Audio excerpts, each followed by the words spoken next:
We have a huge Texans injury update for this weekend's game. Broncos, Texans, injuries on both sides that are affecting this game. Players coming back, players out for the game. It is definitely going to be an interesting matchup. Both defenses are very good. Both offenses, they've been a little bit questionable. I say that for the Texans being the Broncos have had a pretty good offense. Obviously, they're coming off a huge win against one of the worst defenses in the league in the Dallas Cowboys. Welcome to Texans Digest, everyone. Mike Zanetti here. We're going to be running through kind of a preview of what we're going to see for this game. There's definitely a lot to look forward to. There's definitely a lot that is a little bit nerve-wracking for this team, and I want to start things off actually with something that's pretty interesting, and that would be the graphic of the Houston Texans.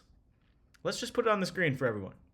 So, if you guys don't know, the last team that started 0-3 and made the playoffs was the Houston Texans. They finished 10-6 that year. It was a great year for Deshaun Watson, and we have the, I would say, good kind of team to get to that point yet again. And I feel like for the Texans being 3-4 right now, best 3-4 teams, this is a team that can easily make the postseason.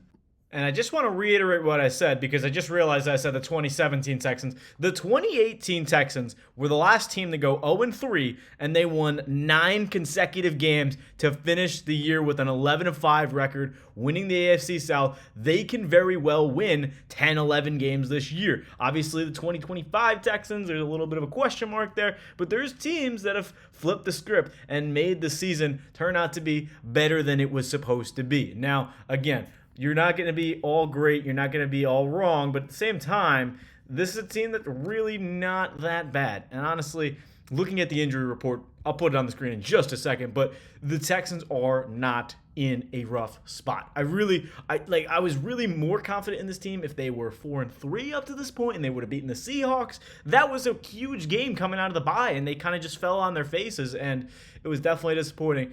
Let's start things off with a pretty big eye-opener for the Houston Texans. You got 2 guys set to return, and I'm actually curious what you guys think. Does this help the team or does this hurt the team? Because the team looked pretty good last week with 2 of the top receivers on the depth chart, supposedly. Christian Kirk hasn't played too many games for us this year, but I'm referring to Nico Collins and Christian Kirk. So obviously, Nico and Kirk are coming back this week. Nico out with the concussion last week. It was definitely an interesting week for the Texans as far as Jalen Noel was on the field. But my point is the Texans looked pretty good without their top receivers. So if those 2 guys come back, does it make the team better or make the team worse? I think it's an interesting observation. But as far as the injury report, you get your top 2 guys back that are off the injury report. Kirk was a full participant all week. Nico Collins, they were both limited Wednesday, but Thursday, Friday, both full participants. The only guy that's really out is Jacob Johnson. You thought you were getting him back as a fullback. Unfortunately, he is out. Just give him an extra week coming off that hamstring. Woody Marks was on the injury report with a calf injury. Jalen Pitre on the injury report with a foot injury. But all in all, it looks like everything's going to be pretty good for this game. And I will say, this is a pretty big injury report. The only real name, I don't think it's worth mentioning, Elijah Huzzie, the undrafted rookie cornerback, is going to be out for this game. So Dalton Schultz, knee, shoulder, he's going to play through that no matter what. He did the same thing last year. But Schultz, full participant Friday. I'm pretty sure he was just out because of rest. But you saw him, a couple weeks ago, Seahawks game, just grimacing. Even last week when he caught a few passes against the Niners, he was definitely hurt there as well. So again, very interesting matchup for the Texans because this is a game they can easily take with the defense that they have. We can honestly say the Texans have one of the best defenses in the league. And 2018, the big reason to why they went on that run in the second half of the season was because of their offense. It was completely opposite. The Texans defense wasn't all that in 2018. It probably wasn't terrible, but it wasn't great. And the defense that they have now is unbelievable. I think arguably, you guys can disagree with me in the comments, but from what I've seen in the past 2010s of how this defense has kind of been, it's been wishy-washy here and there. There's been a couple good seasons with, J.J. Watt, Whitney Merciless, Brian Cushing. But let me know. Comment down below. This might be, in my opinion, the best defense in Texans franchise history. Let me know. I think it's an interesting take. But I'm honestly, with Will Anderson, with honestly, the linebacking core is okay. I actually like what they're doing with EJ Speed. You have the secondaries pretty built. I mean, there hasn't really, well, not knock on this wood, but there hasn't been many kind of major, again, knocking on wood. There hasn't been major injuries. So that is a good sign. Do one more time for good luck. But again, this team's been playing great defensively. It's the offense that's just been so slow and so sluggish. And finally, last week, we saw them pull through against a very good schemed 49ers defense. They don't have many big names, but they still have, Robert Saleh, defensive mastermind behind everything. And I think this team is really looking good, even though they're playing the Broncos. Honestly, it doesn't really kind of scare me what team we play. It's just, can the offense play up to standard against a decent team? Honestly, if we played the Eagles right now, we would kill them. They're not running for nothing. They're not throwing for nothing. We would probably beat the Eagles by double digits. And I'm not saying that because we're Texans fans. I'm just really confident in this team. And I think when you compare this team to average NFL fans, I feel like the average fan does not watch a game full in and full out. But anyway, enough yapping about how great the team is. It really is a good team, and I'm so disappointed they got off to this slow start because they really can be dark horses to win the Super Bowl. With that being said, we got the injury report for the Broncos, and one name at the bottom, huge, that he's not playing, Patrick Surtain. He is out. There was some hope that he wasn't going to go on IR, but I was like, okay, there's no way he's playing. He didn't practice all week. He is out. So that's huge. I'm still very worried about the Broncos defensive line. The Broncos team is very, very nasty up front. With how bad the Texans offensive line has been, and it hasn't been terrible in recent weeks, but again, they're getting to Stroud in 3-4 seconds, which is not a lot of time.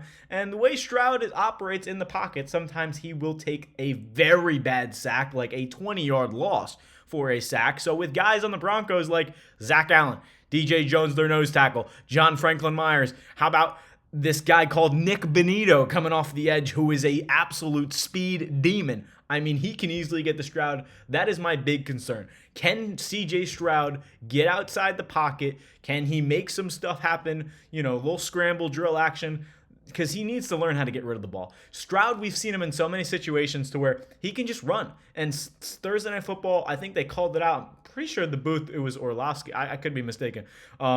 But they kind of called out, like, okay, CJ, use your legs. And honestly, there is a very good chance for him to use his legs at certain times. Broncos play decent amount of zone, I believe. And again, you have a lot of good linebackers on that team. In terms of Alex Singleton, Dre Greenlaw, who's going to be back this week, battling a quad injury. But again, the Broncos defense is pretty nasty, and that's kind of where I don't believe this is going to be a very high-scoring game, because the Broncos struggled against the Eagles. If they struggled against that defense, they're going to struggle against the Texans. And keep in mind, they absolutely killed the Cowboys last week, who have arguably one of the worst defenses in the league. And when a team comes off such a high win, they're going to have a low. And in terms of coming into playing a very good Texans defense, I don't think the Broncos are going to have anything going on offense. Also forgot to mention, but Marvin Mims, they're not star wide receiver, but I still think it's a notable name to mention, because now you have Troy Franklin and their third receiver being either Trent Sherfield or Pat Bryant. Again, there's not many names outside of Sutton, Franklin, and Mims. I'm pretty sure their third guy will now be Trent Sherfield, the former Miami Dolphin. Hopefully I'm saying his last name right. But yeah, I mean, there's just a lot of, what is this team? I'm looking past the Broncos win, because if you can stack wins on wins on wins, that's what I'm looking for the Texans here, because it's like you're in a really rough spot to where you're behind the Jaguars and you're behind the Colts. The Colts have kind of had this division locked down. As far as your schedule for the rest of the year, it's not easy. The Jaguars, again, after the Broncos, you get the Jags. Again, the Jags have kind of been going like this off a cliff. But again, they're also no joke. We always split with the Jags, so I'm expecting them to win that game. Then you go at the Titans. These are the next 3 weeks where you can gather yourself, lean on your defense a little bit, and just win the next 3 games. But all very winnable games. The Bills. You get the Bills on Thursday night. That's another game to where it's like, hey, the Bills have not been playing great all year either. It's kind of crazy, but the Bills have not looked great. Defensively, I'm saying the Bills haven't looked great. Their offense, Josh Allen, still looks like Josh Allen. But again, The Bills are a winnable game. At the Colts. I will be at that game November 30th. I'm kind of just running through the Texans schedule here. Apologies, you can't really follow along. I don't have a screenshot with me. But looking at all of these games, the next 1, 2, 3, 4, 5 games are very winnable. Even a game against the Chiefs, that will be a tough one at Arrowhead. I don't think you win that one. It's on primetime again. But that is a game where you could win. But again, Raiders, Cardinals. Realistically, I don't see more than 2 to 3 losses the rest of the year for the Texans. Again, I know that might sound crazy, but against the Niners, if you can have that groove on defense, and the Niners are a good defense. I mean, they don't have a lot of playmakers like big names, but again, if you can do what you did on offense, have 40 minutes of clock management, which is what I thought they were going to do with Nick Caley, boom, that's all you need. And I know this, we'll just disregard the lower third just because I know that's not updated. Obviously, the Colts are 7-1. But again, the point being, going back to the schedule, if you guys want to follow along, I mean, realistically, tell me the 3 games they lose. Okay, maybe the Bills, maybe the Chiefs, maybe the Chargers, maybe the Colts twice. I don't think we lose to the Colts twice. That's maximum 4 losses. Max. Unless you lose to the Broncos, then that's 5. And then you're kind of out of the playoffs there. But again, 8 losses, 9-8. 10-7. That's what I'm looking at for the season. Is it going to be successful?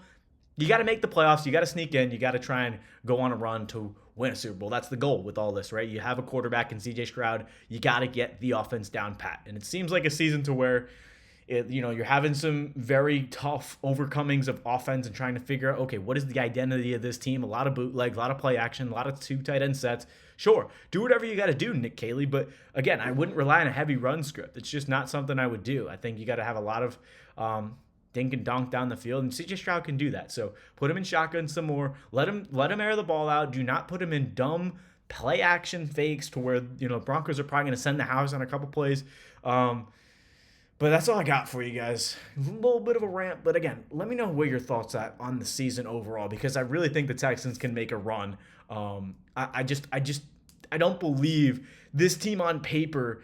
I don't believe it's not good. Like, for their record right now, 3-4, they might be the best dang team in the league at 3-4. I mean, seriously, the Texans are a good team, and I don't believe they're not a playoff team. I just don't. And I know maybe that could be some bias, but like, please let me feel like I'm not the only one feeling like the Texans are actually a good team. Because defensively, that is the best defense in the league. I don't even care what anyone says. That is the best defense in the league. So you got to win against the Broncos, and then you got to just keep the momentum going. I mean, this is such a momentum switch. To stay at home, to beat the Niners at home, to go, beat the Broncos at home now, let's do it. Let's go on a run. So thank you guys so much for watching. A little bit longer than I wanted to go, but that's the injury update for tomorrow. I know it's a little later, but hey, let's have a great week 9. Beat the Broncos. Thank you guys all for joining. Subscribe to the channel if you're new. Mike Zanetti, Texans Digest, and we'll see you in the next one.